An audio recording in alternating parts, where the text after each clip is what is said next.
আসসালামু আলাইকুম। আপডেট খবর প্রবাসের পক্ষ থেকে আপনাদের সকলকে জানাই আন্তরিক অভিনন্দন ও শুভেচ্ছা। এই ভিডিওটির মাধ্যমে জানিয়ে দেব কুয়েতে বসবাসরত প্রবাসীদের জন্য অত্যন্ত গুরুত্বপূর্ণ কয়েকটি আপডেট নিউজ সম্পর্কে। তাই বিস্তারিত জানতে সম্পূর্ণ ভিডিওটি না টেনে দেখার অনুরোধ করছি। শুরুতেই জানিয়ে দিচ্ছি খাদ্যপণ্যের সরকারি ভর্তুকিতে 20% বৃদ্ধি। বিস্তারিত বিবরণে বলা হয়েছে, বাণিজ্য ও শিল্প মন্ত্রণালয়ের দেওয়া তথ্য অনুযায়ী খাদ্যপণ্য ভর্তুকি বেড়েছে 20%, যা এপ্রিল ও মে মাসে মোট 56.41 মিলিয়ন কুয়েতি দিনার হয়েছে।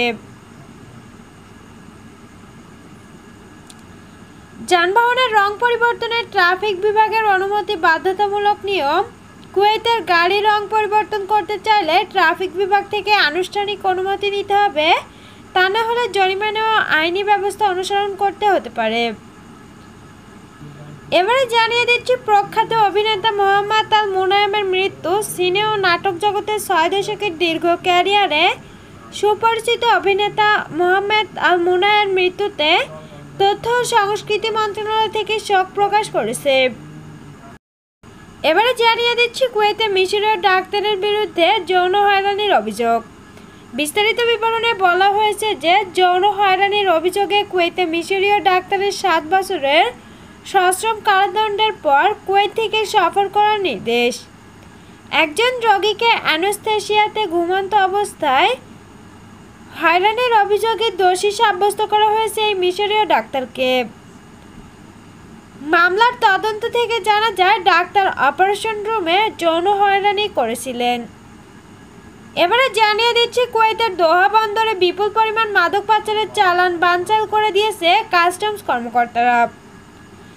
ইরান থেকে পশু খাদ্যের ভেতর করে আনা চালানটিকে প্রায় 5200 কেজি গাঁজা ও 4550টি সাইকোট্রপিক ট্যাবলেট জব্দ করেছে কুয়েতের কাস্টম অথরিটি। এবারে জানিয়ে দিচ্ছে একটি সতর্ক বার্তা। গরমকালে গাড়িতে রেখে আসা বোতলে থাকা পানি পানে নিষেধ করেছেন স্বাস্থ্য বিশেষজ্ঞরা। এতে গরমে অর্থাৎ সূর্যের তাপে প্লাস্টিক বোতলের রাসায়নিক পানিতে মিশে যায়। সবশেষে জানিয়ে দিচ্ছি কুয়েতের গোয়েন্দারা তথ্য পায় যে জিলিপে এক প্রবাসী মাদক বিক্রি করে। এই ভিত্তিতে তাকে গ্রেপ্তার করতে চালানো হয় স্টিং অপারেশন। মানে তার থেকে ক্রেতা সেজে গোয়েন্দারাই মাদক ক্রয় করবে। পরিকল্পনা অনুযায়ী মাদক ব্যবসায়ীর কাছ থেকে 3 প্যাকেট নেশা জাতীয় দ্রব্য সাবু 75 দিনার মূল্যের অর্ডার করা হয়। অতঃপর মাদক ডেলিভারি দেওয়ার পরপরই তাকে আটক করা হয়েছে। আটকের পর তার বাসায় তল্লাশি চালিয়ে ছবিতে দেখানো মাদকগুলো জব্দ করা হয়। সে জিলিপে একটি রুমে থাকত। আটককৃত এই মাদক কারবারি অন্যের হয়ে কাজ করতে বলে জানলে তাকেও গ্রেপ্তারের জন্য অভিযানে রয়েছে কুয়েত গোয়েন্দারা।